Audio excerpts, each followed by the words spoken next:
Hi there, in this screencast I'm going to show you how to make the amortization chart that we made in class. So the first thing I'm going to do is make the headers for it, and they're going to look like this. Alright, and then it's going to be the interest, and then payment, and then ending balance. Oh yes, and then I also want the interest rate.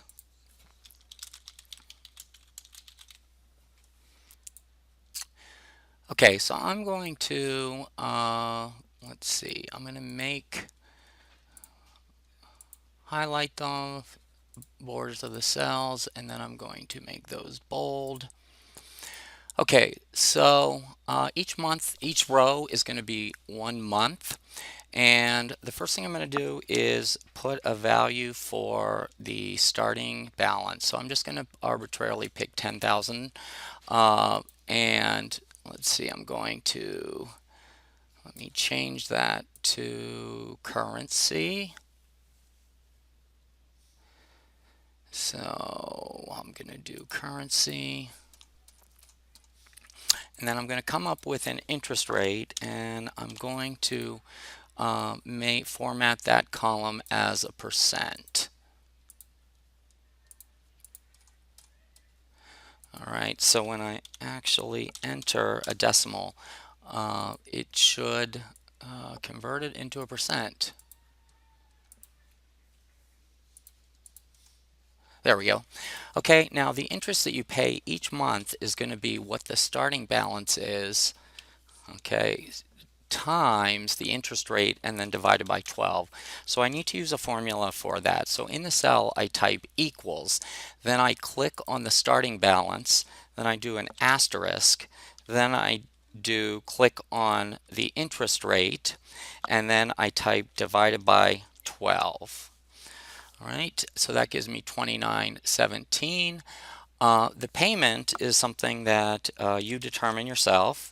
So I'm just going to do $200, and let me format those with a dollar format, currency. There we go. And I'm also going to freeze one row and one column. I'll just freeze one row. Okay, so now we need a formula for the ending balance. So the ending balance is going to be equal to the starting balance plus the interest minus the payment. So I type an equal sign. I then click on starting balance. I do a plus sign. I click on the interest. I do a minus sign, and then I do the payment. Okay, now the starting balance of the next month is the same thing as the ending balance of the previous month. So over here for month 2, I type an equal sign, and then I click on the ending balance for the previous month, and then I click enter. And then the interest rate is going to be the same, so I type the equal sign, and then I click on the cell above it. The interest is going to be the same formula, so I'm going to copy row D2 and paste it into cell D3. The payment is going to be the same each month, so I'm going to do equals E2. And then the same formula is going to be used for the ending balance.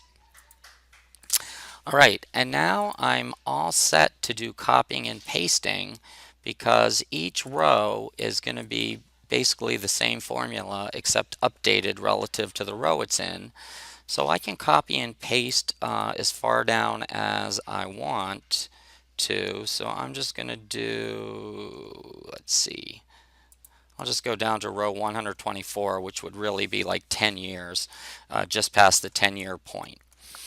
All right, and then I'm going to highlight the starting balance, the interest rate, and the payment, because those are the things that you can play around with. All the other things are going to be computed based on what you enter. So if I enter 25,000 or 250,000, might be a mortgage, and I do 8%, and I make the payment be like 3,000, not 30,000, 3,000.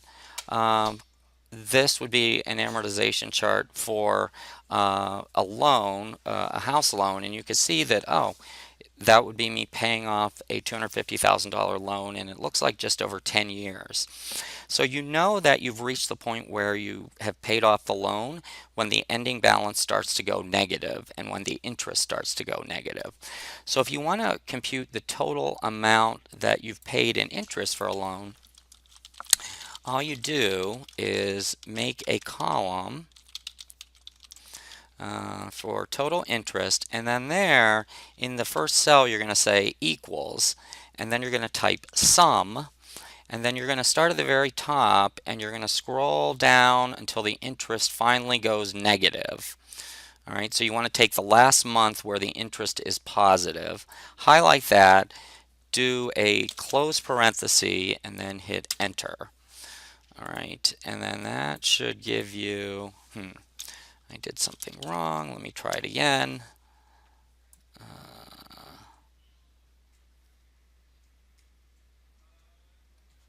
And then, oh, you know what? I did it right the first time. I just had scrolled, so I didn't see. Now, if you change the amount of the time that you need to pay off your loan, then you're going to have to change the formula so that the second value right here is the row number of the last month in your amortization chart where you had a positive interest value.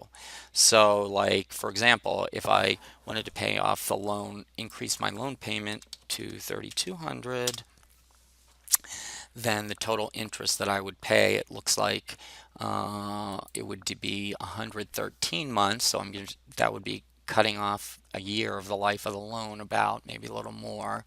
And the last row where I have positive interest is row 112. So I'd go back up to my total interest column and I would update the formula so that it said 112. All right. So that means increasing the payment by $200 is going to cut the payment time from 10 years down to 9 years and reduce the interest payment fairly significantly. So I hope that's enough info that you can recreate an amortization chart if you want to. Now you can make it fancier, obviously, by putting the year number, but pretty much you can figure out, since each one of these things is a month, if you just divide by 12, you can figure out where you are in the progression of a loan. So, and the neat thing is you can also change the payment at some point.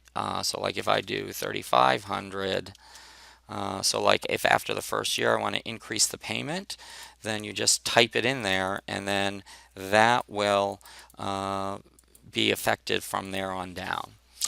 All right, I'm going to post this in Google Classroom, and I really enjoy actually making these kinds of things because one time I paid a bunch of credit cards off in a very effective fashion by using one of these charts for all my credit cards. So it's a useful tool.